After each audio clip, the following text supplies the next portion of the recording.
गुरुर्ब्रह्मा गुरुर्विष्णू गुरुर्देवो महेश्वरः गुरुः साक्षात् परब्रह्म तस्मै श्री गुरवे नमः. हरि ओम तत्सत. प्रकरण चौथं सुरू होतंय. त्याचं नाव द्वैत विवेक असं आहे. 69 श्लोकांचं प्रकरण आहे आणि या 69 श्लोकांमध्ये द्वैताचा विवेक झाला पाहिजे हा मुख्य विचार मांडलेला आहे. द्वैताचा विवेक का करायचा असा जेव्हा विचार करायची वेळ येते तेव्हा मात्र अज्ञानपूर्वक ज्ञानाची प्राप्ती होते हा विचार पुढे येतो. अज्ञानाची निवृत्ती झाल्यानंतर जर ज्ञानरूपता येणार असेल आणि ज्ञानरूप आत्मा एकमेव अद्वितीय आहे, तर मग तो मला काय पद्धतीने कळेल अशी जेव्हा विचारसरणी आपल्या पुढे येते तेव्हा आपल्याला त्या द्वैताची निवृत्ती करायला सांगतात आणि म्हणून त्या द्वैताचा विवेक करावा लागतो आणि द्वैत मिथ्या ठरवावं लागतं.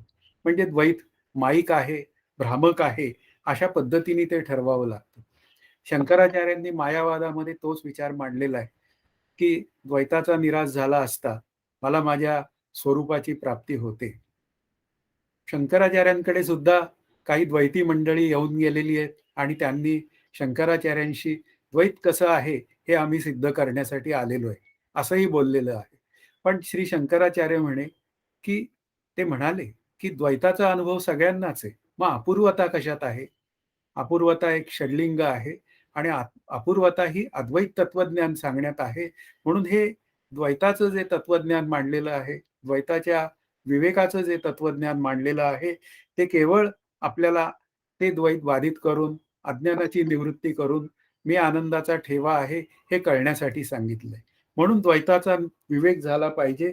म्हणजे द्वैत हे अनित्य आहे आणि त्या द्वैताचं अधिष्ठान हे नित्य आहे. म्हणून द्वैत पुन्हा अध्यस्त ठरलं आणि अद्वैत तत्व म्हणजे ब्रह्मतत्व हे पुन्हा अधिष्ठान ठरलं असा सगळा विचार आहे. आणि ते अधिष्ठान मी असल्यामुळे या द्वैताचंही अधिष्ठान हे माझं स्वरूप म्हणजे मीच आहे अशाही पद्धतीने विचार मांडला जातो.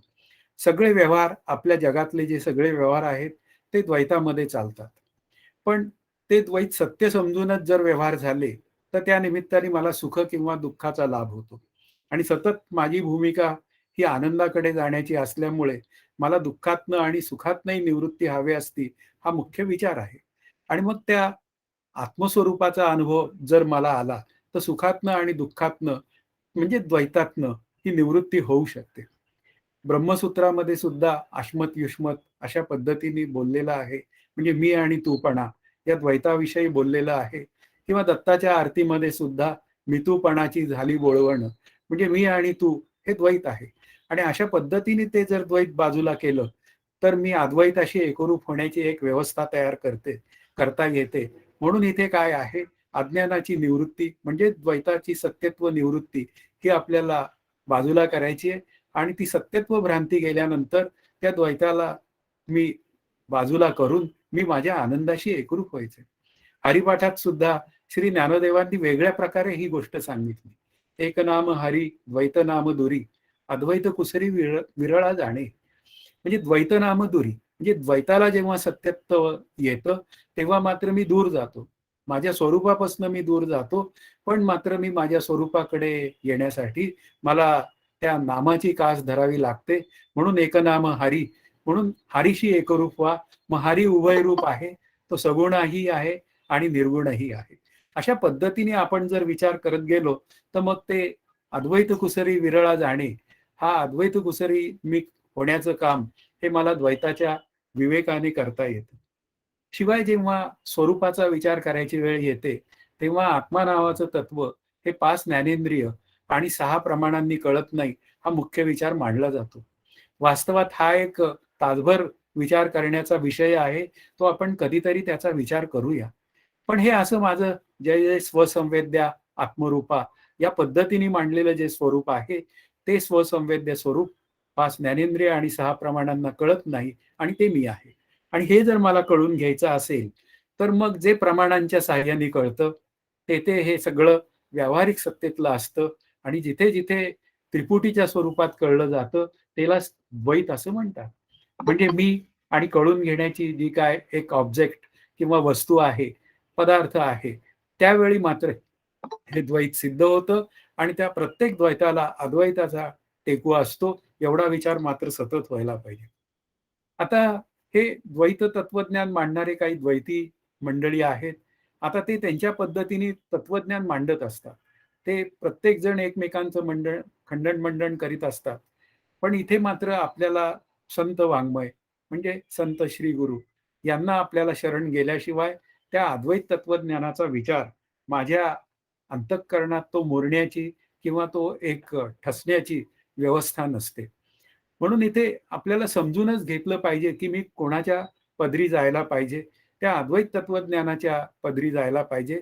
ते तत्वज्ञान सांगणाऱ्या व्यक्तीबरोबर माझी मैत्री हवे, म्हणजे मी त्याचं ऐकलं पाहिजे आणि त्याप्रमाणे मी माझ्या जीवनाचा जो आवाका आहे तो समजून घेत ऐकत आणि त्याप्रमाणे जीवन जगत मी माझ्या स्वरूपाशी एकरूप व्हायला पाहिजे.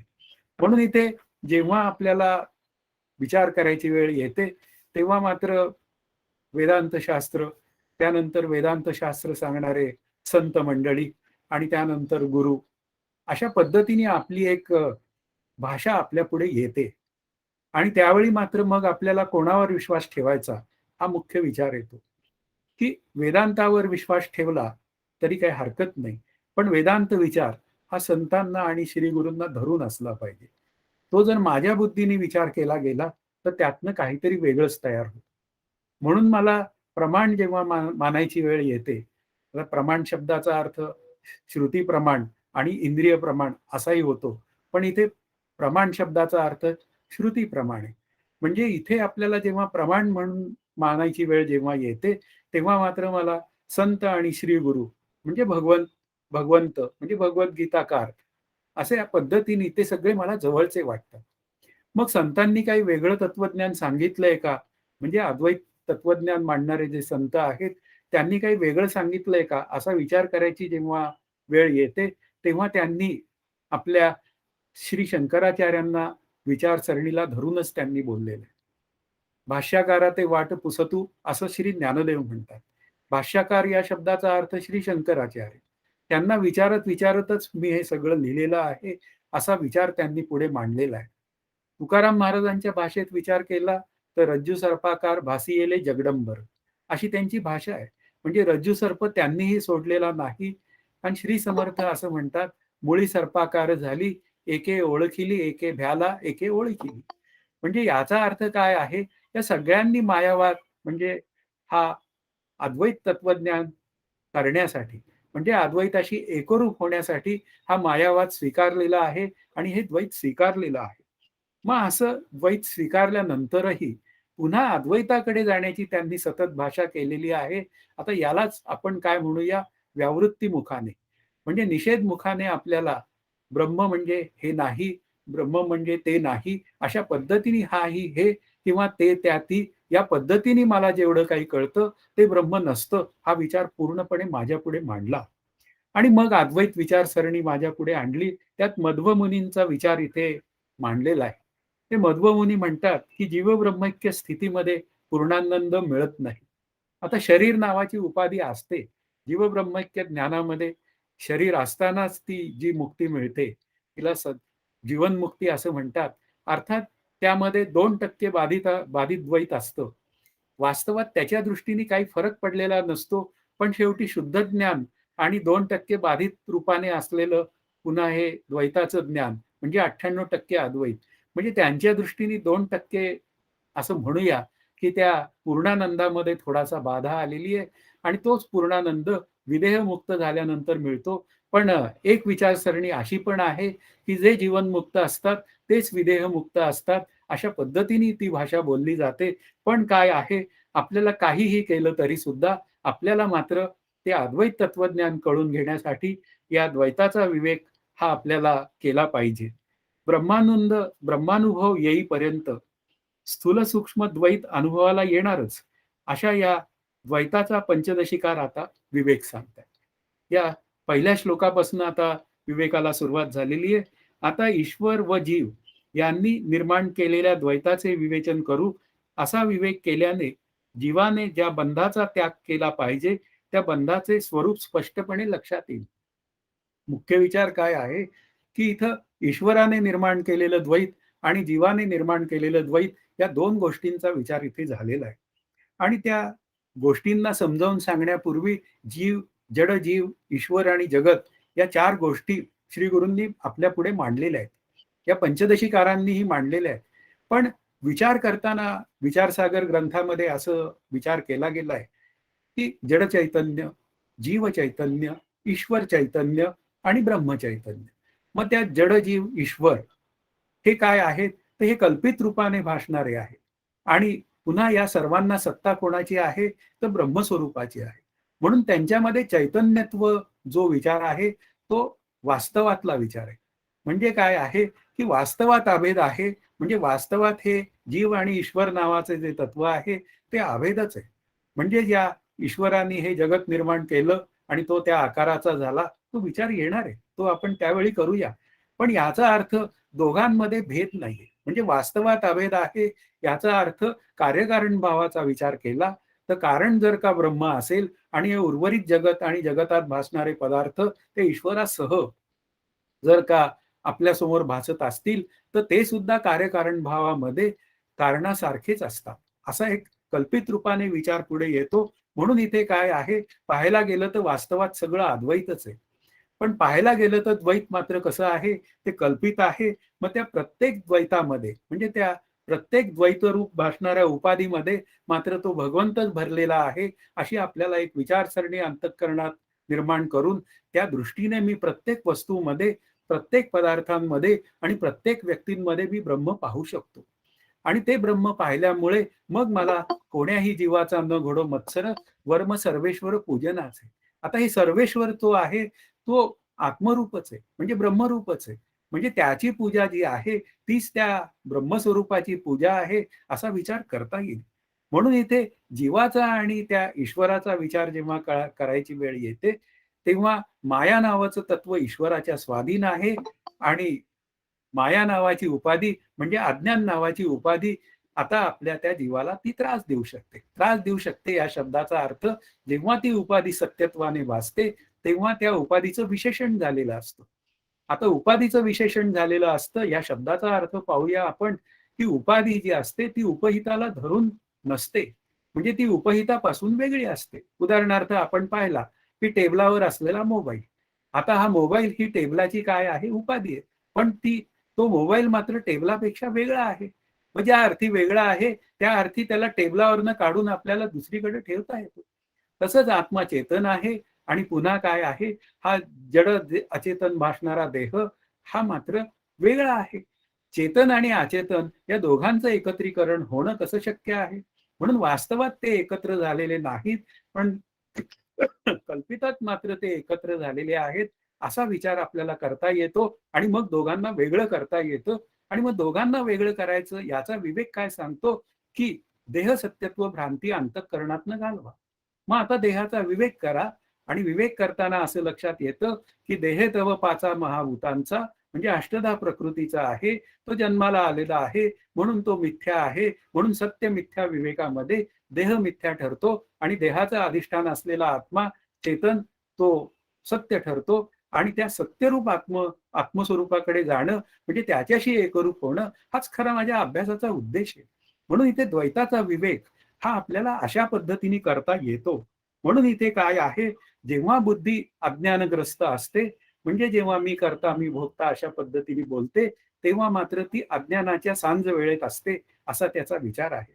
पण श्री गुरु आणि संत यांना मी जर का मागोवा घेत गेलो तर मी माझ्या स्वरूपाशी एकरूप होतो. म्हणून इथे काय आहे, स्वगत विजातीय सजातीय भेद नसलेलं अखंड जे ब्रह्म आहे ते माझं स्वरूप आहे. मग त्यामध्ये हे चिदाभासासहित असलेला ईश्वर आणि चिदाभासासहित असलेला जीव दोघं जरी एकाच कॅटेगरी मधले असले तरी सुद्धा ईश्वराच्या माया स्वाधीन असल्यामुळे त्याला त्या मायेचा त्रास होत नाही. पण जीव मात्र अज्ञानग्रस्त असल्यामुळे अज्ञान नावाची जी काय त्याची उपाधी आहे, वास्तवात ते त्याचं विशेषण नाही. जेव्हा मी देहाचं विशेषण करतो, तेव्हा मी देहाचे धर्म आत्मस्वरूपावर घालतो. वास्तवात देह आणि आत्मा दोघं वेगळे आहेत. अशा पद्धतीने कारण विशेषणाची व्याख्या जेव्हा करायची वेळ येते, तेव्हा विशेषण हे विशेष्याला सोडून राहत नाही. उदाहरणार्थ निळं पेन. आता त्या पेनाचा निळा रंग हा त्या पेनाला सोडून राहत नाही. पण आत्मा चेतन आणि देह जड अचेतन. मग दोघं जर का वेगळे असतील, तर मग मी त्यांना एकत्र मानण्यात काय अर्थ आहे? म्हणून देहापासून आत्मा वेगळा आहे, म्हणजे देह म्हणजे आत्मा नाही. अशा पद्धतीने जे काय चिंतन केलं गेलेलं आहे, ते चिंतन हे पुन्हा द्वैत विवेकाचं आहे. अशा पद्धतीने हळू हे द्वैतातलं सगळं चिंतन मी माझ्या आनंद रूपतेपर्यंत नेऊन भिडवायचं आणि तिथे सोहम म्हणून मी शांत व्हायचं, हा मुख्य विचार आहे. म्हणून मला हे बंधनात पडणं जे काय झालेलं आहे, ते देहाच्या बंधनात मी आहे. मी कर्तेपणाच्या बंधनात आहे, मी भोगतेपणाच्या बंधनात आहे आणि ही सगळी उपाधिग्रस्त आहे. म्हणजे ह्या सगळ्या उपाधी आहेत, याचा अर्थ त्या चेतनापेक्षा वेगळ्या आहेत. उपाधी नेहमी उपहितापेक्षा वेगळी असते. ती कधीही विशेष्याला सोडूनच असते. ती विशेषणाप्रमाणे विशेष्याला धरून कधी नसतेच. म्हणून मला काय करायचंय, देहाला आत्म्यापासून वेगळं करायचंय. आत्मा आणि देह हे दोन वेगळे आहेत आणि देह म्हणजे मी नाही या म्हणण्यामध्ये त्या आत्मस्वरूपाला देहापासून वेगळं करणं हाच मुख्य भाव या आपल्या साधनेचा आहे. म्हणून इथे आत्मस्वरूपाच्या ठिकाणी संसार नसून तो आत्मा मी आहे, म्हणून मला काही संसार नाही. मग संसार कोणाचा आहे? तर तो वाच्यार्थाने असलेला जीवाचा संसार आहे. हा विचार आपल्याला पूर्णपणे करण्याची वेळ येते. मग आता पुढचा जो दुसरा श्लोक आहे, तो माया ही उपाधी स्वीकारलेल्या ईश्वराबद्दल अधिक सांगतीये. हा दुसरा श्लोक त्याबद्दल बोलतो आणि तो असं सांगतो, प्रकृती हे मायेचंच स्वरूप असून ईश्वर त्या मायेचा स्वामी आहे. श्वेताश्वतर उपनिषद म्हणते, की तो मायावी सृष्टी निर्माण करतो. आता या श्वेताश्वतर श्लोकाचा मंत्राचा आधार घेतलाय आणि त्यांनी सांगितलं, प्रकृती हे मायेचंच स्वरूप आहे. कारण प्रकृतीला कोणी जन्माला घातलं? तर या मायेनेच जन्माला घातलं. म्हणजे एकोहम बहुस्याममध्ये ती मूळ माया निर्माण झाली आणि त्या मूळ मायेला पुन्हा काय झाला? त्या ईश्वर निर्माण झाला आणि ईश्वराने हे जगत निर्माण केलं. मग प्रकृती म्हणजे काय? ते दृश्य रूपाने भासणारं जे जगत आहे, ते त्या ईश्वराने निर्माण केलं, म्हणजे मायेने निर्माण केलं. म्हणून प्रकृती कोणाची? तर प्रकृती मायेची. पुन्हा माया कशी आहे? माया सत विलक्षण अनिर्वचनीय मिथ्या. तसंच मग आता प्रकृती कशी झाली? ती सुद्धा सत विलक्षण अनिर्वचनीय मिथ्या. पण ईश्वर नावाचं जे तत्व आहे, त्याच्याकडे अफाट शक्ती आहे. अघटित घटना पटीयसी आहे आणि त्यांनी तप, तप, तप म्हणलं आणि या जगताची निर्मिती झाली. म्हणून इथे काय आहे? त्या ब्रह्मस्वरूपाला उपाधी लागली, की माया नावाचं तत्व तयार होतं. म्हणजे ईश्वर नावाचं तत्व तयार होतं. आणि मग त्या ब्रह्माला अज्ञान नावाची उपाधी लागली, म्हणजे हा केवळ जणू काहीचा विचार आहे. अज्ञान नावाची उपाधी लागली, की त्याला जीवचैतन्य म्हणायचं. म्हणून ईश्वर चैतन्य आणि जीव चैतन्य हे दोन्ही आभासासहित आहे. एक ब्रह्मात पडलेलं प्रतिबिंब आहे, पुन्हा मायेत पडलेलं ब्रह्माचं प्रतिबिंब आणि एके ठिकाणी मात्र आत्मस्वरूपामध्ये पडलेलं त्या बुद्धीत पडलेलं आत्मस्वरूपाचं प्रतिबिंब. अशा पद्धतीने मात्र हे जीव आणि ईश्वर हे दोघं आपल्या पुढे येतात. पण ईश्वराची उपाधी ईश्वराच्या स्वाधीन असल्यामुळे त्याला निवृत्त होण्याची काही आवश्यकता नाही. तो नित्य निवृत्तच आहे त्याच्या दृष्टीने त्याची उपाधी. पण माझ्या दृष्टीने मात्र मी अज्ञानात जगत असल्यामुळे, मला माझ्या स्वरूपाचं अखंड ज्ञान नसल्यामुळे मला त्या उपाधीचा स्वीकार करून ती उपाधी मिथ्या ठरवावी लागते आणि मग मी माझ्या स्वरूपाशी एकरूप होतो. मग आता त्या पुन्हा एकदा सृष्टीची निर्मिती सांगितली आणि सृष्टीची निर्मिती ही तिसऱ्या श्लोकाच्या निमित्ताने सांगताना असं म्हणतात, हा ही हे म्हणजे इदम. अशा प्रकारे या सृष्टीचा उल्लेख केला जातो. त्या या दृश्य सृष्टीच्या पूर्वी फक्त ब्रह्मच होते. त्याने ज्ञानपूर्वक विचार केला व संकल्पाने नाना लोकांची निर्मिती केली असं ऋग्वेद सांगतो. आता ऋग्वेदातलं वचन मांडलंय आणि त्यांनी सांगितलं, की पूर्वी अव्यक्त रूपात म्हणजे बीज रूपात सृष्टी होती. मग ती काय झाली? ती व्यक्त रूपात आणण्याला तो ईश्वर हा कारणीभूत ठरला. त्याने तप, तप, तप म्हणलं आणि या सृष्टीची निर्मिती केली. म्हणजे काय आहे? या नामरूपात्मक सृष्टीमध्ये हा ही हे या पद्धतीने विचार पुढे आले, की काही वस्तू जड अचेतन ठरल्या, त्या सृष्टीतील काही वस्तू चेतन ठरल्या. उदाहरणार्थ जीव जडचेतनाचा संघात आहे किंवा काही खुर्ची, टेबल वगैरे अशा ज्या काय वस्तू आहेत त्या जड अचेतन आहे. अशा पद्धतीने हे दोन विचार आपल्या पुढे आले आणि हे जी काय सृष्टीची जी सगळी निर्मिती आहे ती अनादी कालापासून जशी चालायची तशी चालत आलेली. म्हणजे ती सृष्टी बीज रूपात साठवली जाते तेव्हा त्याला अव्यक्त म्हणतात आणि मग ती सृष्टी जेव्हा व्यक्त होते तेव्हा तिला प्रकृती असं म्हणतात. म्हणजे अशा पद्धतीने ही नवीन नवीन सृष्टी ही जन्माला येते आणि जुनी जुनी सृष्टी ही आपोआप लय पावते.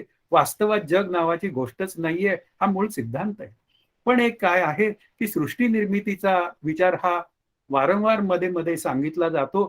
त्याचं कारणच आहे की माझ्यासमोर या सृष्टीचा भास दिसतो आणि ही सृष्टी निर्माण झालेली आहे म्हणून ती मिथ्या आहे, म्हणजे भासमान आहे, हा विचार माझ्या अंतःकरणात पक्का झाला पाहिजे. पुढे 4था श्लोक असं सांगतो त्या निर्मितीचा भाग. आणि निर्मितीचा भाग जर का सांगायची वेळ येते तेव्हा आत्मरूप ब्रह्मापासून आकाश, वायू, अग्नी, आप, पृथ्वी, औषधी, अन्न व जीव अशा क्रमाने हे सर्व निर्माण झाले.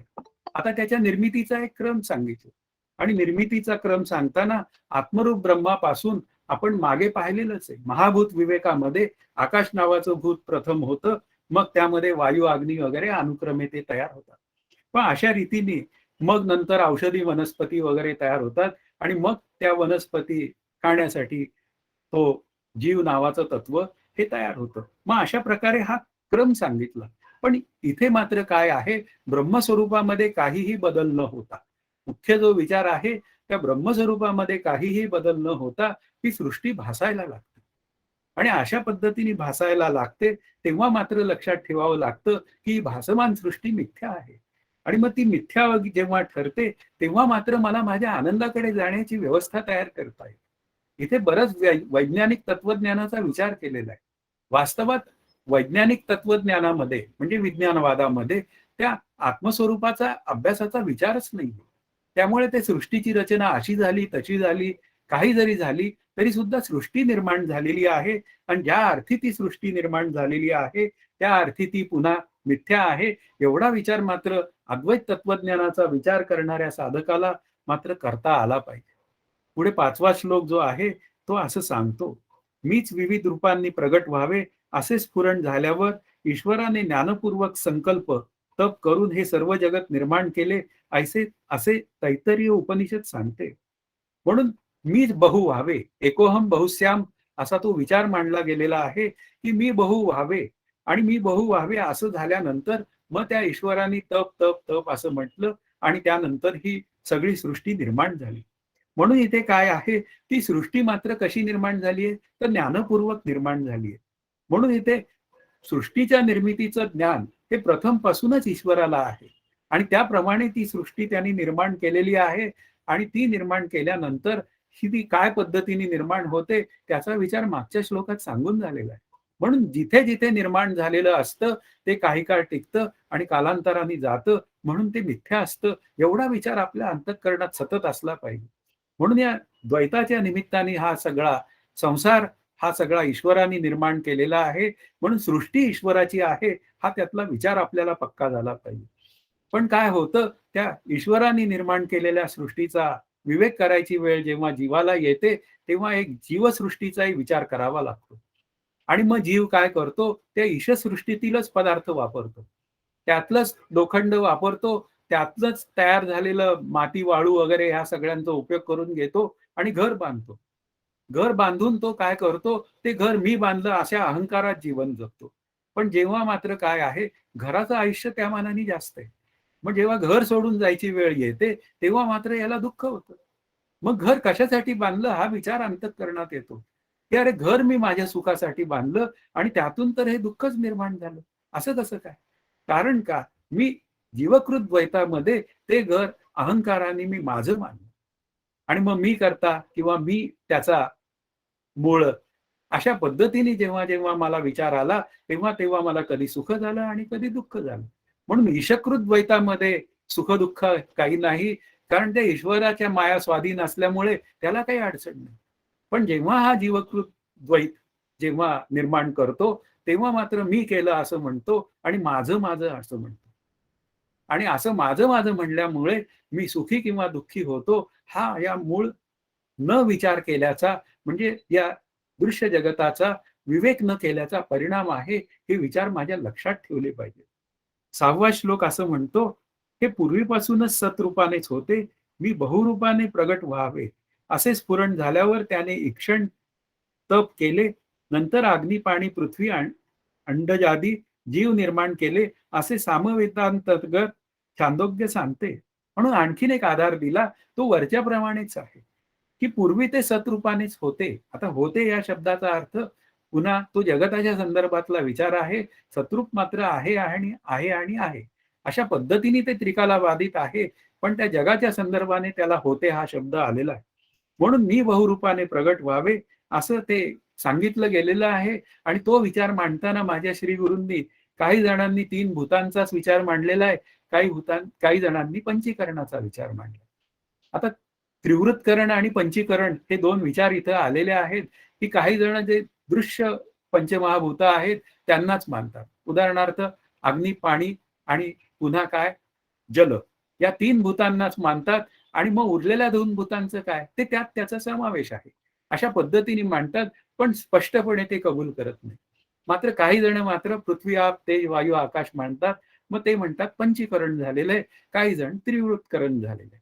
पण दोन्ही बाजूनी विचार केला तरी सुद्धा तो एकच आहे. कारण का, या पंचीकरणामध्ये सुद्धा ते मिथ्या जन्माला आलेलं आहे. हे आकाश वगैरे सगळं त्या निमित्ताने माझ्यासमोर निर्माण होणारे पदार्थ, मग ते मिथ्या असेल तर त्यांच्याबरोबरचा व्यवहारही मिथ्या आहे. आणि मग तो व्यवहार करताना मात्र माझ्या अंतःकरण वृत्तीमध्ये सुख किंवा दुःख होऊ नये एवढाच विचार आपल्याला या द्वैत विवेकाचा विचार करायचा आहे. म्हणून इथे दुजे खंडे तरी अवघा हरी दिसे, किंवा आपण द्वैताचा विचार जेव्हा करायची वेळ येते तेव्हा हे द्वैतमय जगत जेव्हा सत्यत्व वृत्तीने माझ्या अंतःकरणात बसतं किंवा माझ्या अंतःकरणात घर करून बसतं, तेव्हा मात्र मला सुख आणि दुःखाचा अनुभव येतो. हा विचार मला करावा लागतो. आता पुढचा जो श्लोक आहे तो 7वा श्लोक आहे. आणि 7वा श्लोक असं सांगतो, की ज्याप्रमाणे धडाडलेल्या अग्नीतून ठिणग्या बाहेर पडतात, त्याप्रमाणे अक्षर या नावाने ओळखल्या जाणाऱ्या ईश्वरापासून जडचेतन सृष्टी निर्माण होते असे अथर्वण श्रुती सांगते. आणखीन एक दृष्टांत दिला आणि त्यांनी असं सांगितलं, की इंधन जेव्हा पेटतं तेव्हा तो अग्नी धडाडून पेटल्यानंतर त्याच्या ठिणग्या पडतात, त्याप्रमाणे हे जगत निर्माण झालं. म्हणजे जगत निर्माण झालं याविषयी कोणाचं काही म्हणणंच नाहीये.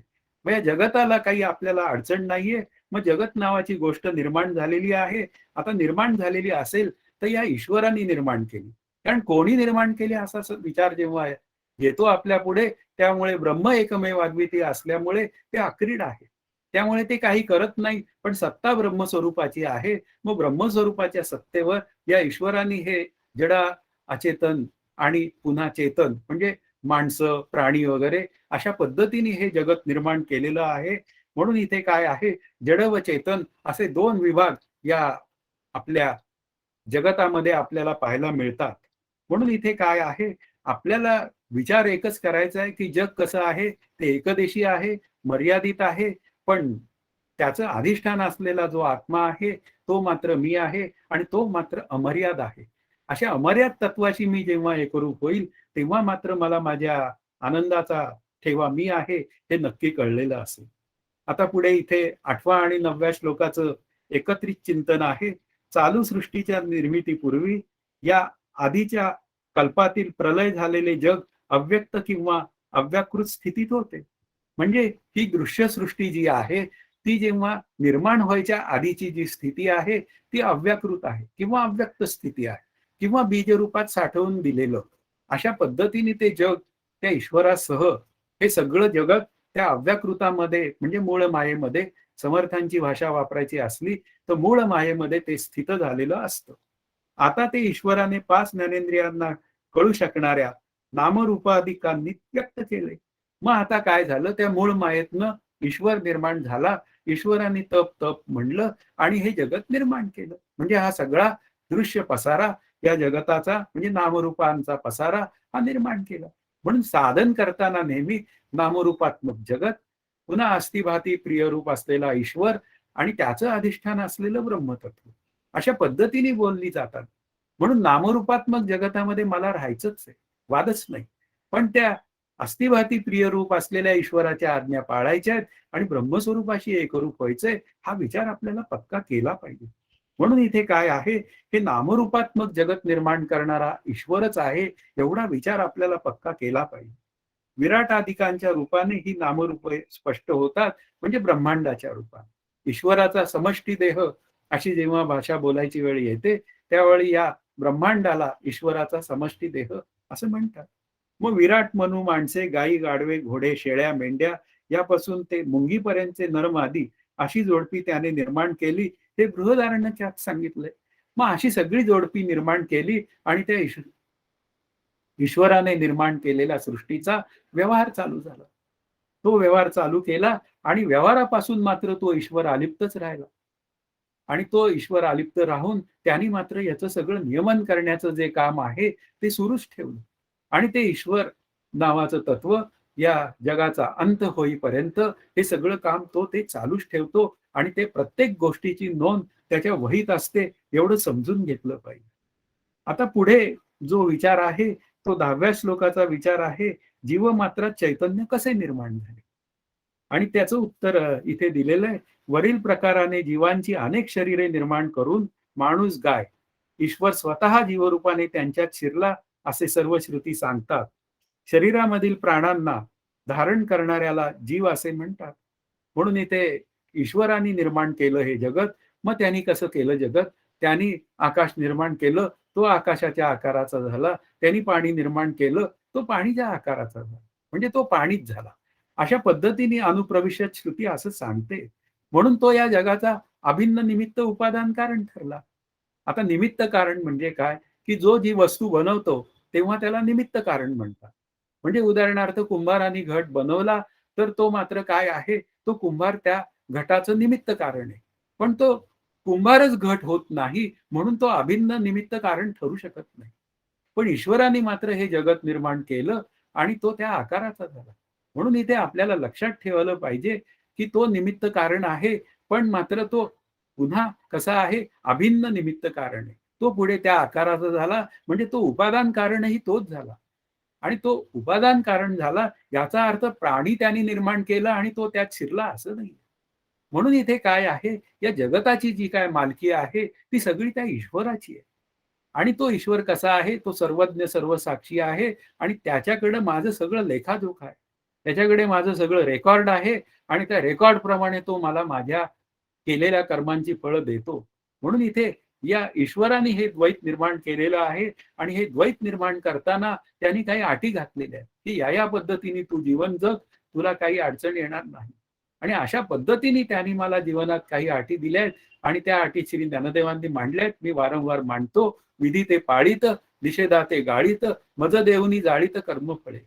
त्या ईश्वराने असंच सांगितलं, संतांवर, श्री गुरूंवर आणि ब्रह्मावर श्रद्धा ठेव. त्यानंतर निषिद्ध वर्तन करू नकोस, परस्त्री, परधन, परनिंदा, आणि ती सगळी कर्म तू मला अर्पण कर. कारण मला अर्पण तू कर्म केलीस तर माझा आशीर्वाद तुला मिळेल असं ईश्वर मला सांगतो. आणि त्या निमित्ताने तू ब्रह्माशी एकरूप होण्याची सगळी व्यवस्था म्हणजे योगक्षेम मी वाहिली. अशा पद्धतीने काय आहे? त्या ईश्वराच्या सत्तेवर, म्हणजे तो ईश्वरच हे जगत निर्माण करतो, त्या आकाराचा होतो, म्हणून तो निमित्त उपादान ठरतो. म्हणून प्रत्येक जीवामध्ये सुद्धा त्याचंच अस्तित्व आहे. पण जीवाचं मात्र प्रारब्ध आहे. त्या प्रारब्धाप्रमाणे त्याचं जीवन त्याचं तो जगतो. कारण का? जीवाचा जन्म हा कर्मविग्रहातून होतो. त्याची कर्म त्याच्या जन्माला कारणीभूत होतात. त्याचीच कर्म त्याच्या सुखदुःखाला कारणीभूत होतात. पण प्रत्येक वेळी त्या सुखदुःखांचा भोगता मी झालो पाहिजे अशी काही ईश्वराची माझ्यावर सक्ती नाहीये. कारण आत्मरूपाने मी अभोक्ता असल्यामुळे ते प्रत्येक प्रसंग माझ्यावर येणार आहेत. भले ते सुखाचे असतील नाहीतर दुःखाचे असतील. पण प्रत्येक प्रसंगामध्ये शांत अंतःकरण वृत्तीने मी जर विचार केला तर मी माझ्या आनंदाकडे जाण्याची व्यवस्था करता येते. म्हणून या द्वैताचा विवेक आहे. जोपर्यंत द्वैताचा विवेक होत नाही तोपर्यंत माझी वासना शांत होत नाही. आणि मग प्रत्येक वेळी या द्वैतमय जगतामध्ये मी जन्म धारण करतो. आणि प्रत्येक मॉडेल माझं कोणतं असेल हे काही मला सांगता येत नाही. आता हा जो 11वा श्लोक आहे तो आपल्या अभ्यासाच्या दृष्टीने फार महत्वाचा आहे. कुटस्थ चैतन्य म्हणजे आत्मा सर्व देहात अधिष्ठान रूपाने व्यापून राहतो. लिंगदेह किंवा अंतःकरण सुद्धा सर्व देहात व्यापून राहते. त्या अंतःकरणात कुटस्थ चैतन्याचे प्रतिबिंब पडते. त्याला चिदाभास म्हणतात. या तिन्हींना मिळून जीव असे नाव आहे. म्हणजे त्या जीवाचं स्वरूप सांगायला या 11व्या श्लोकाच्या निमित्ताने सुरुवात केलेली आहे. आणि जीवाचं स्वरूप सांगताना आपण जीवाची व्याख्याही केलेली आहे. बुद्धी अधिक आत्मा अधिक बुद्धीत पडलेला आत्म्याचं प्रतिबिंब. पण हे सगळं समजावून सांगताना मला एक एक्सपेरिमेंट करून दाखवावा लागतो, दाखवावासा वाटतो. कारण तो माझ्या श्रीगुरूंनी मला खूप वेळा करून दाखवलेला असल्यामुळे त्या एक्सपेरिमेंटच्या निमित्ताने मी माझ्या जीव नावाच्या तत्वाचा विचार हा सहज करू शकतो. आणि तो सहज करू शकत असल्यामुळे आता मला या 2 गोष्टींची जी काय आवश्यकता आहे, ती मी इथे तुम्हाला दाखवतो. आता हा एक पेपरवेट आहे, तो अत्यंत स्वच्छ आहे. आणि हा आता एक मोबाईल आहे. आता या मोबाईलला तुम्ही आत्मा म्हणा, असं मी तुम्हाला सांगतो. आणि त्या मोबाईलला आत्मा म्हटल्यानंतर त्या आत्मस्वरूपाचा प्रकाश आहे. आणि या प्रकाशाला मात्र काय म्हणा, आत्मप्रकाश. आणि ही काय आहे, बुद्धी. म्हणून बुद्धी अधिक आत्मा अधिक बुद्धीत पडलेलं आत्म्याचं प्रतिबिंब. अशा पद्धतीने जीव नावाचं तत्व तयार होतं. मग आता अभ्यास कसा करायचा? हा मुख्य विचार आहे. ज्यावेळी एखादी गोष्ट केली जाते, या तिन्ही तत्वांना मिळून चिदाभास नावाचं तत्व होतं आणि चिदाभास आणि जीव ही संकल्पना वेगळी नाहीये. मग आता काय करायचंय, ही बुद्धी मुळात स्वच्छ आहे, तेजतत्वाची आहे. पण ह्याच्यामध्ये 3 गुणांची भेसळ आहे. आणि 3 गुणांची भेसळ असल्यामुळे ही बुद्धी काय आहे, कधी सत्वगुणाची असते, कधी रजोगुणाची असते आणि कधी ती तमोगुणाची असते. मग समर्थही म्हणतात, की सत्वगुणे भगवत भक्ती, रजोगुणे पुनरावृत्ती, तमोगुणे अधोगती, पाविजे ती प्राणी. मग अशा पद्धतीने मला जर सत्वगुणाची बुद्धी करता आली तर हा विचार इथं आहे, की मला समजूत कोणाची घालायची आहे, जीवानी कोणाची समजूत घालायची आहे, जीवानी माझ्याच अंतःकरणाची समजूत घालायची. आणि त्यांनी काय करायचंय, तर या बुद्धीला स्वच्छ करायचंय. या 3 गुणांच्या निमित्ताने असलेला मी देह, मी कर्ता, मी भोगता हा भाव जो आहे, तो मी स्वच्छ केला तर काय होऊन जातं, बुद्धी शांत होऊन जाते. आणि बुद्धी शांत झाल्यामुळे हा जो आत्मप्रकाश आहे, म्हणजे हा बॅटरीतला प्रकाश आहे, तो आत्मस्वरूपाशी एकरूप होतो. मग अशा पद्धतीने हे जर का तत्व मला कळालं, तर भोगणारा कोण आहे? तर भोगणारा चिदाभास रूपी जीव आहे. मग तो काय करतो, जेव्हा या बुद्धीला शांत करतो, तेव्हा ही बुद्धी शांत झाल्यामुळे तो आत्मप्रकाश त्या बुद्धीला जाऊन त्या आत्मप्रकाश त्या आत्मस्वरूपामुळे मध्ये जातो आणि त्या बुद्धीवर म्हणजे त्या बुद्धिस्त चिदाभासावर तो अंतःकरणात त्या आनंदाचा ठसा उमटतो. "वर्तोनी पाठ मोरे ठाके, आपण या आपण पै देखे, देखत खेव ओळखे म्हणे तत्व ते मी." मग तो ओळखतो कोण? म्हणजे ज्ञान कोणाला होतं? असा जेव्हा विचार करायची वेळ येते, तेव्हा ते जीवाला ज्ञान होतं. म्हणजे काय? बुद्धिस्त चिदाभासाला ज्ञान होतं. अशा पद्धतीने हा आहे. म्हणून भोगणारा कोण आहे? तर या तिन्हीचं युनिट असलेला जो जीव आहे, तो भोगणारा आहे. पण आत्मरूपाने मी मात्र अभोक्ता आहे. म्हणून इथे भोग घेताना, भोग पर्याप्त रूपाने मी घ्यावेत, पण मात्र ते भोग मी घेतो असा अंतःकरणात विशेषत्वाने विचार न करता ते आत्मस्वरूपाच्या सत्तेवर मी भोग घेत आहे आणि मग चिंतन माझं सतत आत्मस्वरूपाकडे जाण्याचं राहील. म्हणून भोगून बुद्धीत पडलेलं प्रतिबिंब भोगून आणि हा अभोगता, करून अकर्ता. अशा पद्धतीने ही सगळी जी काय विचारसरणी आहे, ती मला समजून घ्यावी लागते. अंतःकरण नावाचं जे तत्व आहे, ते जेव्हा समजून घ्यायची जेव्हा वेळ येते, तेव्हा ते अपंचीकृत सत्वगुणापासून बनलेलं आहे, हे अगदी मान्य होऊन जातं. पण इथे काय आहे, आपल्याला ही शास्त्रकारांनी जी काय चिदाभास नावाची घडी बसवून दिलेली आहे, ती केवळ आपल्याला ज्ञानरूप होण्यासाठी दिलेली. म्हणून अंतःकरण नावाची जी गोष्ट आहे, म्हणजे बुद्धीत पडलेलं आत्म्याचं प्रतिबिंब आहे, ते अध्यस्त आहे. आणि त्याचं अधिष्ठान मात्र आत्मा आहे. हे जर मला लक्षात आलं, तर मग काय आहे, तो चिदाभास जो आहे, तो आत्मस्वरूपाशी एकरूप झाला पाहिजे. अशा पद्धतीने मी जर चिंतन केलं, तर अज्ञानाची निवृत्ती होते आणि ज्ञानरूपता प्राप्त होते. मग सरतेशेवटी ज्ञान कोणाला झालं, अशी जेव्हा बोलायची वेळ येते, तेव्हा बुद्धी जड अचेतन असल्यामुळं तिला ज्ञान होण्याची व्यवस्था नाही. आत्मा ज्ञानरूप असल्यामुळं त्याला ज्ञान करून घेण्याची गरज नाही. मग ज्ञान कोणाला होतं, तर शेवटी बुद्धिस्त चिदाभासाला ज्ञान होतं. म्हणजे ज्ञानरूपता ही जीवालाच कळते. वृत्तीच्या स्तरावर जीवाला ती वेगळेपणाने कळते आणि नंतर त्याला ती ब्रह्मरूपात आलेली सहजता हा त्यातला विषय आहे. ध्यानामध्ये जेव्हा अंतःकरण वृत्ती शांत होते, म्हणजे बुद्धी शांत करतो, तेव्हा चिदाभास तो त्या आत्मस्वरूपात विलीन होतो. फ्रॅक्शन ऑफ सेकंद तिथं विलीन झाल्यानंतर पुन्हा तो बुद्धीमध्ये येऊन फाकतो, म्हणजे तो चिदाभास फाकतो आणि तिथे त्याला लक्षात येतं, जेव्हा तो त्या ध्यानातनं बाहेर येतो, तेव्हा त्याला अंतःकरण वृत्तीला अत्यंत प्लेझंट सरप्राईज मिळतं आणि अशा रीतीने ध्यान होतं. मग बाधितानुवृत्तीमध्ये नक्की काय करायचंय? ते द्वैताचा विवेक करायचा आहे. ते सत्यत्व द्वैताचं आहे. ते जर का मी बाजूला केलं, तर माझी अंतःकरण वृत्ती म्हणजे बुद्धी शांत राहील आणि मग तो चिदाभास सहजच त्या आनंदाकडे जाऊन पुन्हा त्या अंतःकरणावर ठसा उमटेल. तो फ्रॅक्शन ऑफ सेकंद आनंद हा जागृतीमध्येही घेता येईल. मग अशा पद्धतीने असं होणं हे सहज शक्य आहे. म्हणून इथे अभ्यास करण्यासाठी आपल्याला समजावून घ्यावं लागतं, की त्या अंतःकरणात त्या कूटस्थाचं प्रतिबिंब पडतं, म्हणजेच आत्म्याचं प्रतिबिंब पडतं आणि या तिन्ही मिळून जीव नावाचं तत्व होतं. म्हणून इथे प्रत्येक गोष्ट करणारा जो आहे, तो जीव आहे आणि आत्मरूप मी मात्र काही करत नाही. म्हणून जे काय करायचं आहे या दृश्य जगतामध्ये, ते सर्व योग्य पद्धतीने, योग्य प्रमाणाने संपूर्ण प्रयत्न करून मी ते केलं पाहिजे. पण पुन्हा माझा अहंकार लीन होण्यासाठी हे सगळं मी केलं नाही, अशा थाटात वावरलं पाहिजे. आणि अशा थाटात वावरलो, तर माझी अंतःकरण वृत्ती शांत राहील. पण असं होत नाही. त्याचं कारण आहे जीवाला मोह होण्याचं कारण काय आहे? आता हा 12वा श्लोक त्याचं सांगतो. ईश्वराजवळ माया नावाची शक्ती आहे. ती शक्ती ज्याप्रमाणे जडचेतन विश्वाची निर्मिती करते, त्याप्रमाणे ती जीवाला मोहितही करते. तिच्यामुळे जीवसृष्टी स्वरूपाविषयी मोहित झाली आहे. याचा अर्थ जीवाला मी माझं स्वरूप आनंदाचं आहे हे कळत नाही. त्याचं कारण काय आहे? ईश्वराची माया नावाची शक्ती. आता ती माया नावाची शक्ती हे मोहित करते. आता ही त्यांनी जी काही सृष्टी निर्माण केलेली आहे, ती कशी आहे? ती ग्लॅमरस आहे. आता ती सृष्टी मला मोहित करते आणि त्या जड अचेतन सृष्टीमध्ये किंवा जडचेतनाचा संघात असलेल्या व्यक्तींमध्ये माझी अंतःकरण वृत्ती जाऊन बसते.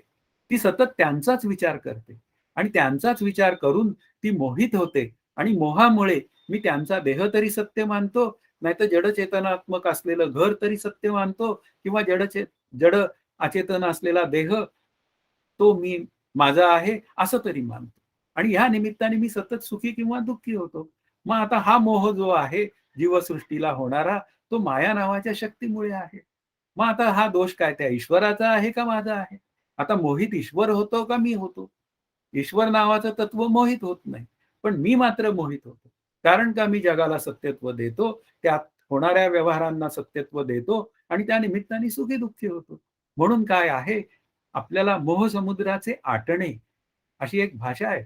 मग ते मोहसमुद्राचं आटणं झालं पाहिजे म्हणजे तो मोहसमुद्र म्हणजे मिथ्या ठरला पाहिजे आणि ज्या दिवशी तो मोहसमुद्र आभासरूप आहे कळेल, त्या दिवशी मी माझ्या आनंदाकडे सहज जाईल.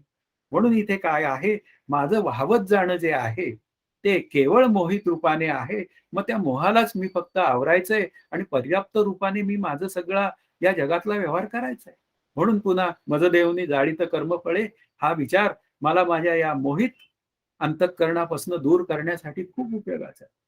आता मग या मोहाचा परिणाम हा 13व्या श्लोकाचा विचार आहे. जीव मोहामुळे अनिश म्हणजे परतंत्र होतो. मी देह ही कल्पना उराशी घट्ट बाळगून शोक करतो, असे ईश्वराने निर्माण केलेले सर्व द्वैत थोडक्यात सांगून झाले. मग त्या ईश्वराने जीव नावाचं तत्व तयार केलं.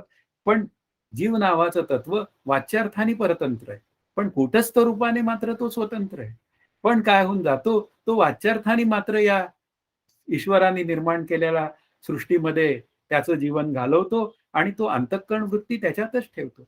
मला या सगळ्या गोष्टींचा भोग मिळाला पाहिजे, मग मी देह आहे, मग मी कर्ता आहे, म्हणून माझ्या मनासारखंच घरात घडलं पाहिजे. तुमच्या कोणासारखं मनासारखं होणार नाही. आज काय घरात करायचं ते मीच ठरवणार. कारण मी या घराचा कर्ता आहे. म्हणून मी कर्ता ऐसे म्हणसी, तेणे तू कष्टी होसी. राम कर्ता म्हणसी, यश कीर्ती प्रताप. म्हणून कर्ता कोणाला म्हणायचं? रामाला म्हणायचं.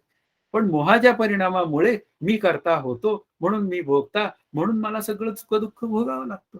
म्हणून इथे काय आहे, वास्तवात हे सगळं भोगणं सुख-दुःख आहे, हे केवळ उपाधीला सत्यत्व दिल्यामुळं आहे.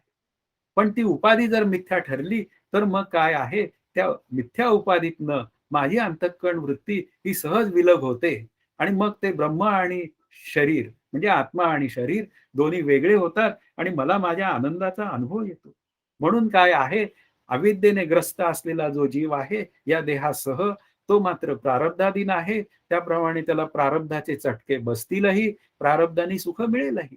पण त्या सुखदुःखांचा भोगता मी झालो, तर मग मात्र मी ज्ञानरूपतेपासून दूर जातो. म्हणून अशी ज्ञानरूपता ही माझ्या अंतःकरणात सिद्ध करायची असेल, तर मला सुखदुःखांचा भोगता का होता कामा नये. कारण काय आहे, ही सृष्टी सगळी ईश्वराची आहे. मग ती मी माझी आहे हे म्हणण्याचं कारणच काय? वास्तवात जे माझं नाही, ते मी माझं आहे असं जेव्हा म्हणतो, तेव्हा मात्र मला सुख-दुःख होतं. वास्तवात हा माझा शर्ट म्हणजे मी नाही. शर्ट जर माझ्या तर तसा देहही माझ्यापासून वेगळा आहे. मग आत्मरूप मी देहापासून वेगळा केला, तर मी माझ्या आनंदाशी एकरूप होणार नाही का? कारण जे आहे तेच उरतं आणि तेच माझं स्वरूप आहे. म्हणून इथे काय आहे, हा जीव मात्र सतत त्या सुख-दुःखांचा भोगता होतो आणि मग जन्म-मरणाच्या चक्रात अडतो. हाच त्या मोहाचा परिणाम आहे. पुढे मात्र हा 14वा श्लोक जो आहे, तो असं सांगतो, जीवाने निर्माण केलेल्या 7 प्रकारच्या द्वैताचे, अन्नाच्या रूपकाचे सप्तान्न ब्राह्मण प्रकरणात वर्णन केलेले आहे. या निर्मितीसाठी जीवाने, पित्याने ज्ञान व प्रयत्न यांचा उपयोग केला. हे अन्न मुळात ईश्वराने निर्माण केलेले आहे. आता एक वेगळा विषय सुरू झालेला आहे 14व्या श्लोकाच्या निमित्ताने आणि तो अन्नासंबंधीचा आहे. मग आता पिता म्हणजे कोण? तो समष्टी रूप असलेला तो ईश्वर. आता ईश्वर पिता आहे आणि आम्ही त्यांची काय आहोत? मुलं आहोत. अशा पद्धतीने जर आपला विचार झाला, तर मुलांनी नेहमी पित्याच्या आज्ञेत राहायचं असतं आणि ईश्वर हा सर्वज्ञ असल्यामुळे तो माझ्या अहिताचं काहीच बोलत नाही. मग आता काय आहे, त्या पित्यानी ईश्वराने काय केलं, हे जगत निर्माण केलं आणि तो त्या आकाराचा झाला. आता तो त्या आकाराचा झाला, त्यामुळे माझ्याबरोबर सुद्धा सगळे जी काय मंडळी आहेत, ती सुद्धा त्याचीच मुलं आहेत. आणि मग ती त्याचीच मुलं असतील, तर त्यांच्याबरोबरचे माझे व्यवहार कसे असले पाहिजेत? हा विचार आपल्याला लक्षात ठेवला पाहिजे. म्हणून इथे काय आहे, ईश्वरच या जीवसृष्टीत प्रवेश करतो, म्हणजे तोच त्या आकाराचा होतो. मग काय आहे, मी कोणाचं द्वेष, मोह, मत्सर करू नये. मी काय करावं, पुन्हा हरीच्या दासा, हरी दाही दिशा असे विचार करावे किंवा त्रिभुवन संचले विठ्ठले गा हा विचार साधन स्वरूपात वापरावा. की त्रिभुवन हे विठ्ठलाने भरून राहिलेलं आहे आणि त्यामुळे मी प्रत्येकामध्ये विठ्ठल पाहणार आहे. आता विठ्ठल आणि ईश्वर वेगळे नाही. ईश्वर आणि ब्रह्म वेगळे नाही.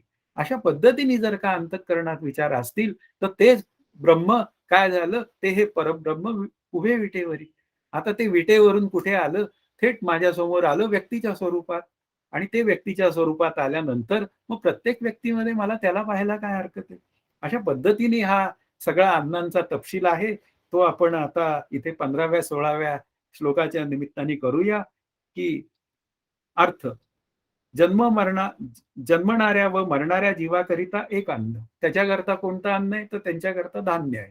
आता आपल्याकरता धान्य अन्न आहे. म्हणजे जे मरण पावतो आणि जगतो त्या जीवांकरता ते धान्य अन्न आहे. देवाकरिता 2 अन्न आहे. दर्श आणि पूर्णमास यज्ञ. आता ती 2 अन्न काय आहेत? ती यज्ञांच्या निमित्ताने त्यांना ती दिली जातात आणि तिसरं जे अन्न आहे ते पशूंसाठीचं ते दूध आहे. त्या दुधाच्या जीवावरती मोठी होतात अशा पद्धतीने. आणि मग माणसाला स्वतःकरिता 3 अन्ने आणखीन ॲडिशनल सांगितली आहेत. मन, वाणी आणि प्राणी. म्हणून त्या अन्न शब्दाचा अर्थ साधन असाही घेता येतो. म्हणून या मन, वाणी आणि प्राणी यांच्या सहाय्याने जीव हा या सगळ्या जगात व्यवहार करतो. म्हणून इथे काय आहे, की ईश्वराने ही सगळी अन्न निर्माण केलेली आहेत. आता माणसाला धान्य हे अन्न निर्माण केलंय. म्हणजे याचा अर्थ त्याचं शरीर धान्य खाऊन ते पचवणे पण योग्य आहे. पण ते धान्य न खाता मी काही विपरीत धान्य खात असेल, आता विपरीत धान्य शब्द मी प्रयोग केलेला आहे, कारण मला एकदा साखरे महाराज म्हणाले होते, की गोहत्या शब्द म्हणण्यामध्ये सुद्धा पाप आहे. म्हणजे ते इतकं सुपर विचार करतात, म्हणजे इतका बारीक विचार करतात. अशा पद्धतीने मी जर का नको ते अन्न खात असेल, तर तो माझा दोष आहे. त्याचं कारणच असे, की अन्नापासून बुद्धी तयार होत असेल, तर मग माझी बुद्धी कशी होणार? ती बुद्धी तशीच रजतम वागणारी असते. ती सत्वगुणाची कधी होणार आणि मी कधी माझ्या स्वरूपाशी एकरूप होणार? म्हणून इथे ईश्वराने काय सांगितलंय हे जास्त महत्वाचं आहे. कोण काय म्हणतं याला काही महत्व नाहीये. माझा पिता जर ईश्वर असेल, तर त्या पिता ईश्वराने मला काय आज्ञा दिल्या हा मुख्य विचार आहे. म्हणून इथे काय आहे, ही 3 साधनं दिली आहेत, मन, वाणी आणि प्राण. मग प्राण तोही वेचावा. आता कशासाठी वेचावा? देवाच्या सख्यत्वासाठी. मन सतत काय करावं? त्या मनाने सतत विठ्ठलाचं दर्शन घ्यावं. मना सज्जना भक्ती पंथेची जावे, म्हणा सज्जना सदा रामी प्रीती धरावी, अशा पद्धतीने बोललं गेलेलं आहे. म्हणजे त्या ईश्वराचंच मला सतत जर स्मरण असेल, म्हणजे ईश्वर रूपाने ब्रह्मस्वरूपाचं स्मरण असेल, तर मग काय आहे, हे खाद्य नावाचं जे तत्व आहे, ते देवांचं खाद्य आहे. ते त्यांनी म्हणलंय, ते जस, तीळ, सातव ते काय असतात ते सगळं ते काय आहे, ते त्यांचं अन्न आहे. मग आता पशूंकरता मात्र जे अन्न आहे, ते दूध आहे. अशा पद्धतीने त्याचा विचार करावा आणि धान्य नावाचं खाद्य हे त्या प्रत्येक मानवाला वापरण्यासाठी मुभा त्या ईश्वराने दिलेली आहे. त्याचा उपयोग करावा आणि त्याचा उपयोग करून माझी अंतःकरण वृत्ती सतत सत्वगुणाची ठेवावी आणि मग त्या सत्वगुणातनं मी माझ्या भगवत भक्तीकडे जाण्याची व्यवस्था करू शकतो. आता त्याचं स्पष्टीकरण हा आपल्या आजच्या 17व्या श्लोकाचा विचार आहे. तो आजचा अभ्यासातला आपला शेवटचा श्लोक आहे. ही 7 अन्ने जरी प्रत्यक्षात ईश्वराने निर्माण केलेली असली, तरी जीवाने पूर्वसंस्कार व प्रत्यक्ष कृतीने त्यांना आपले अन्न मानले. आता गहू, जोंधळा वगैरे हे सगळं अन्न काय आहे, ते ईश्वराने निर्माण केलेलं आहे. आणि ते अन्न मात्र काय केलेलं आहे, ते जीवाने आपलं मानलेलं आहे. अनंत जन्मापासून तो खात आलेला आहे आणि पुढेही तो खात राहील. अशा पद्धतीने ते अन्न त्याने आपलं मानलेलं आहे. पण ते ईश्वराने निर्माण केलेलं आहे. त्या जीवाला जोंधळा निर्माण करता येत नाही. त्याची भाकरी करता येईल. त्याचं त्या कणकीच्या पुऱ्या करता येईल, पोळ्याही करता येईल. काय आणखीन पदार्थ करता येईल. ते जीवकृत द्वैतातला विचार आहे आणि तिथे मात्र अहंकार होतो. ते ईश्वर नावाचं तत्व हे सगळ्यांसाठी एवढं निर्माण करतं, एवढ्या संपूर्ण जगताला ते पुरवतं, पण त्याला त्याचा अहंकार नाही. पण इथे मात्र मी काहीतरी छोटंसं काहीतरी करतो आणि त्याचा अहंकार मी मिरवतो. म्हणून इथे काय आहे, पूर्वसंस्कारामुळे ते माझं अन्न आहे हे समजणं आणि खाणं, यात काही अडचण नाहीये. त्यात फक्त विशेषत्व नसावं. विशेषत्व आलं की मग काय होऊन जातं, आम्ही फक्त आंबेमोहरच खातो, आम्ही फक्त असाच तांदूळ खातो. मग त्यात विशेषत्व होतं आणि माझी अंतःकरण वृत्ती तिथेच अडकून पडते आणि मग त्या मी माझ्या स्वरूपाचा शोध घेण्याचं कामच राहून जातं. मग आता काय आहे, जे नित्यकर्मात हवी वगैरे जे द्रव्य आणि अन्न दिलं जातं, ते ईश्वराचं आहे. वाघ, शेळी हे वगैरे जे काय पशु आहेत, 4 पायांचे प्राणी, ते मात्र काय आहे, त्यांचं अन्न दूध आहे. अशा पद्धतीने काय आहे, आपल्याला या 3 अवस्थातले म्हणजे जागृतीतले स्पेशली हे सगळे व्यवहार चालतात आणि त्या निमित्ताने माणूस पुन्हा जिवंत राहतो आणि त्याच्याच त्या अन्नापासून त्याचं पुन्हा मन, वाणी आणि प्राण ही जीवांची अन्ने आहेत. म्हणजे त्या मूळ अन्नावरच म्हणजे या जोंधळा वगैरे अन्नावरच मन वगैरे हे ते सशक्त होतं आणि त्या मनाच्या आणि त्या बुद्धीच्या साहाय्याने तो सगळा व्यवहार करतो. म्हणून हे काय आहे, जीव ही अन्ने स्वीकारून बदल करून वापरणारा आहे. त्याच्यामध्ये तो चेंजेस करतो आणि ते खातो. इथे काही अडचण नाही. पण प्रत्येक वेळी मात्र त्यांनी धन्यवाद त्या ईश्वराला दिले पाहिजेत. कारण अन्न हे ईशकृत सृष्टीतलं आहे मूळ अन्न आणि मग जीवकृत सृष्टीमध्ये तो त्या गिरणीत दळून आणतो आणि ते सगळं करतो. त्याच्यामध्ये काही अडचण नाहीये. पण तिथे मात्र मी जर अभिमान करून जर वाहत असेल, म्हणजे माझी अंतःकरण वृत्ती नको त्या ठिकाणी जात असेल, तर हा माझा दोष आहे. आज आपले 17 श्लोक इथे पूर्ण झालेले आहेत. वेळही संपलेला आहे. तर आज इथे आपण थांबूया. जय जय रघुवीर समर्थ. हरि ओम तत्सत. श्री पांडुरंगाय नमः.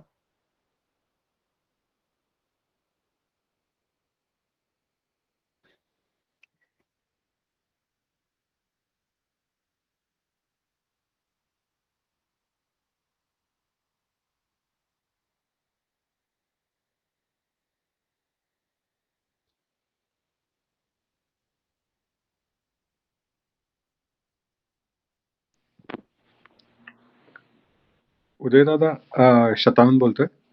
बोला. तर इकडे श्लोक क्रमांक 9 मध्ये 8 आणि 9 मध्ये जे खाली लिहिलंय की चालू सृष्टीचे निर्मितीपूर्वी या आधीच्या प्रलय झालेले जग अव्यक्त किंवा अव्याकृत स्थितीत होते. आता ते ईश्वराने नाम व रूपा ते व्यक्त केले. तसं म्हणजे मी त्याची एक पॅरलल अॅनालॉजीच्या दृष्टिकोनातून विचार करत होतो. वाणी म्हणजे जी अशी परा, पश्चंती आणि मध्यमा आणि मग वैखरी मध्ये निर्माण होते. तर जसं परा असते तिथे ती अव्यक्तच असतो तो शब्द. मग तशी एक ती पॅरलल अॅनालॉजी होऊ शकते वाणीच्या ह्याच्यात, राईट? म्हणजे नाही जगाची जशी आपल्याला निर्मिती अव्यक्त असते आणि मग ती जी व्यक्त होते, नाही तसंच त्यांना वाणी सुद्धा. अव्यक्त या शब्दाचा अर्थ न दिसणारे अशा अर्थाने बोलायचं. हो.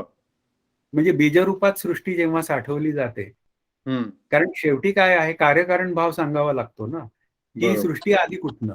असं हो. जेव्हा बोलायची वेळ येते, तेव्हा राइट. त्याचं पूर्वीचं अव्यक्त स्वरूप सांगावं लागतं. म्हणजे हं, उदाहरणार्थ आपण ग्राउंडचा विचार करतो, की हं, उन्हाळ्यामध्ये ग्राउंड रखरखीत दिसतं आणि हं. पावसाळ्यामध्ये मात्र ते हिरवं गवत आपल्याला वाढलेलं दिसतं.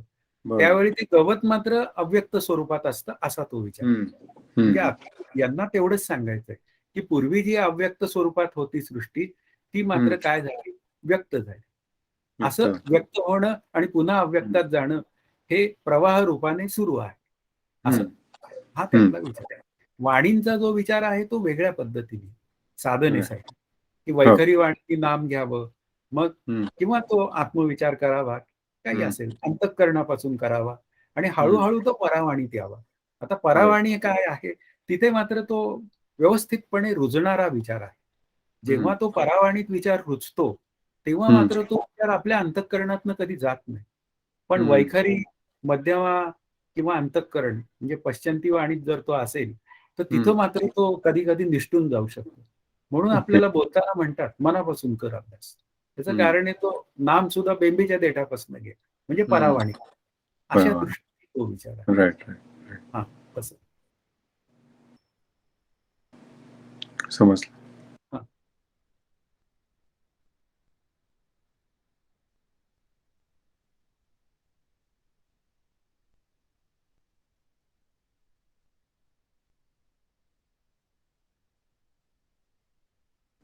बेसिकली जग मिथ्यत्व ह्याच्याबद्दल म्हणजे एक तर ते सारखं बदलत आहे, हो, हा एक विचार.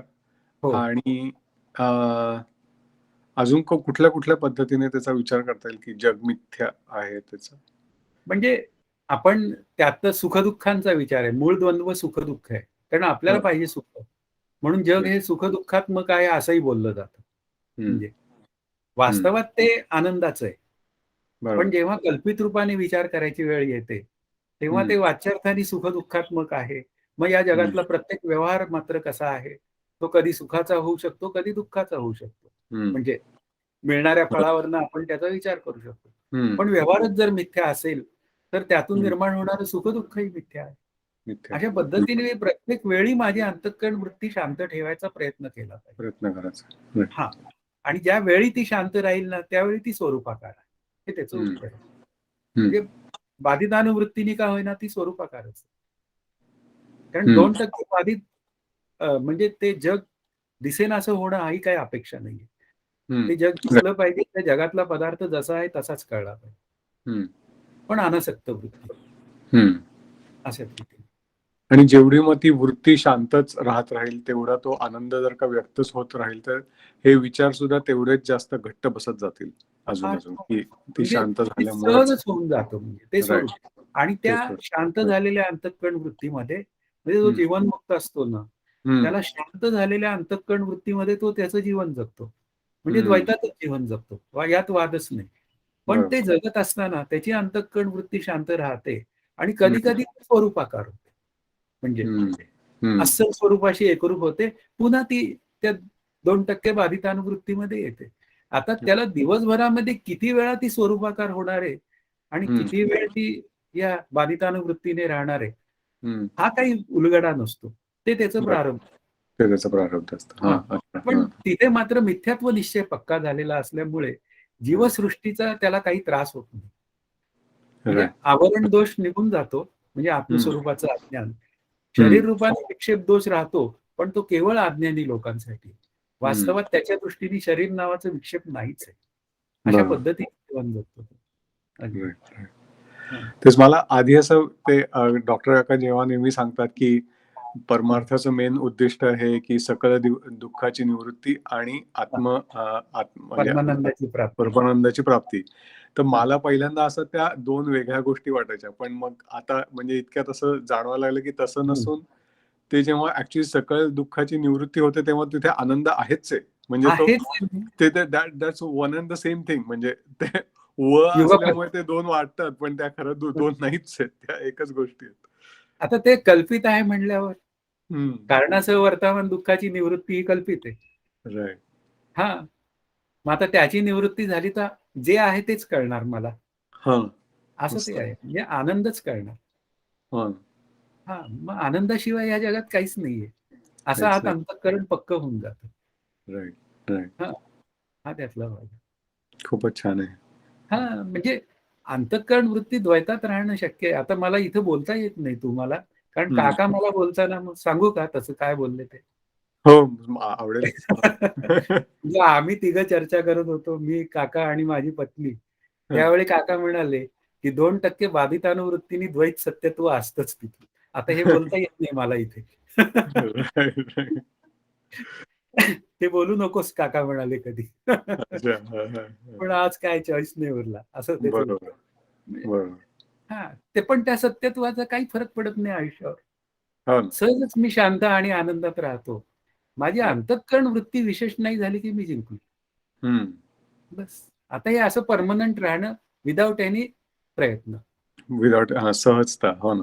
राईट. असं असतं. बस ते झालं की आत्मस्वरूपाची ऐक्यता हा विषय पूर्ण असं. राईट. हम्म. राईट. सही. मस्त. आणि जसं मंदाताईंनी त्या दिवशी सांगितलं की ऍक्च्युली अंतःकरणातच मला तो सर्प दिसतोय, पण खरं तो तो सर्प नाहीच नाहीच. आहे. अमेझिंग सांगितलं ते एकदमच. हा. वास्तवात सर्प नाहीच आहे. बरं मला एक सांगा, सर्प हा दोरी रूपच आहे की नाही? हो. मग तो सर्प तरी दोरीपेक्षा वेगळा कधी आहे पाहायला गेलं तर? हा? सर्पही ब्रह्मरूप आहे. राईट. पण ते काय आहे, आता तो नाईलाज आहे. दिसतोय सर्प दिसू देत, त्यांनी काय होतंय? हो. शेवटी राईट. सर्प दिसण्याचा दोष नाहीये, सर्प सत्यत्व भ्रांतीचा दोष आहे. तर सर्प म्हणजे जगत, त्या अर्थाने त्याचा विचार घ्यायचा. बरोबर. हा, जगत दिसत राहणारच आहे, मग दिसू देत ते जगत, त्यांनी काही फरक पडत नाही. हा. अशा रीतीने तो विचार. मस्त. थँक्यू. हॅलो हा, सर, नमस्कार. नमस्कार.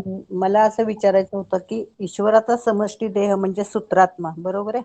विश्वात्मा आहे म्हणजे विराट. सूत्रात हा, विराट देह हा, किंवा विराट देह. त्याला सूत्रात्मा पण म्हणतात ना सगळे एका. बर, हा, ठीक आहे. तर त्याच्यामध्ये आणि माया ही ईश्वराची शक्ती आहे म्हणता तुम्ही.